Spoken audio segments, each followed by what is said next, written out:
আজকে হঠাৎই মনে হলো সহজ একটা মাছের রান্না করা যাক, তবে একটু অন্য কায়দায়। এই রান্নায় আজকে যা যা উপকরণ ব্যবহার করেছি সবই আমাদের হাতের কাছে সবসময়ই মজুদ থাকে, তাই ভাবলাম আজকে রান্নাটা তোমাদের সাথেও ভাগ করে নিই। প্রথমেই মাছগুলো ভালো করে ধুয়ে পরিষ্কার করে নিয়েছি। এবারে স্বাদ মতো নুন আর সামান্য হলুদ দিয়ে দিলাম। হাত দিয়ে সবকটা মাছের গায়ে নুন হলুদটা ভালো করে মাখিয়ে নিতে হবে, যাতে প্রতিটা টুকরোই সমানভাবে মশলাটা লেগে যায়। এইভাবে মাখিয়ে কিছুক্ষণ রেখে দেবো। এবার কড়াইতে পরিমাণ মতো তেল গরম করে নিচ্ছি। তেল ভালোভাবে গরম হয়ে গেলে মাছগুলো একে একে কড়াইতে দিয়ে দেবো।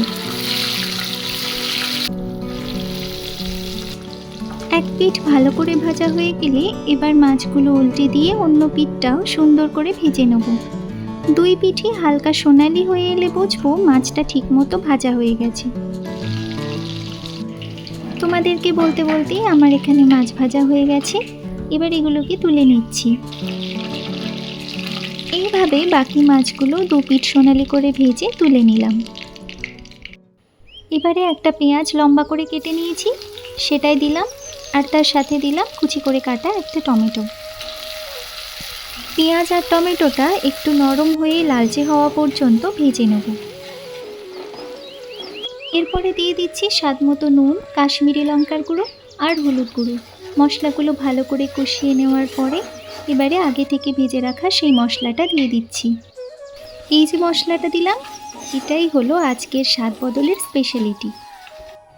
এর জন্য হাফ চামচ কালো জিরে, হাফ চামচ গোটা জিরে, কয়েক কোয়া রসুন, 3টে মতো কাঁচা লঙ্কা আর 2টো শুকনো লঙ্কা দিয়ে শুকনো খোলায় ভেজে নিতে হবে।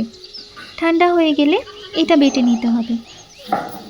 আমি 3টে মাছ দিয়ে আজকে রেসিপিটা করছি, তাই সেই মতো উপকরণগুলো নিয়েছি।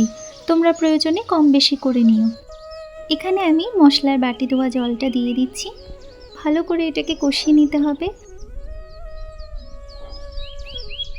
মশলা থেকে তেল ছাড়তে শুরু করলে ঝোল বানানোর জন্য এখানে আমি দিয়ে দিলাম গরম জল। অল্প অল্প করে গরম জল দিয়েও ঝোল বানানোর জন্য। তবে এটা খুব বেশি ঝোল হবে না, একদম গা মাখা হবে। ঝোলটা ফুটে উঠলে এখানে মাছের পিসগুলো দিয়ে দিলাম। মাছ দেওয়ার পর খুব বেশি নাড়াচাড়া করার কোনো দরকার নেই। ঢেকে দিয়ে অল্প আঁচে এটাকে রান্না হতে দিতে হবে। মাছের সঙ্গে মশলাগুলো ভালোভাবে মিশে গেলে দেখবে ঝোলটাও ধীরে ধীরে খুব সুন্দরভাবে ঘন হয়ে আসছে। শেষে আধখানা পাতিলেবুর রস আর সামান্য ধনেপাতা কুচি ছড়িয়ে দিও। ব্যাস, তাহলেই জমে যাবে আজকের এই রেসিপি। খুবই সাধারণ কিছু উপকরণ দিয়ে খুব সাধারণ একটা রান্না। কেমন লাগলো অবশ্যই কমেন্ট করে জানিও। ভালো লাগলে একটা লাইক দিও আর কারি পাতাকে সাবস্ক্রাইব করে পাশে থেকো। আজ তাহলে আসি, কেমন?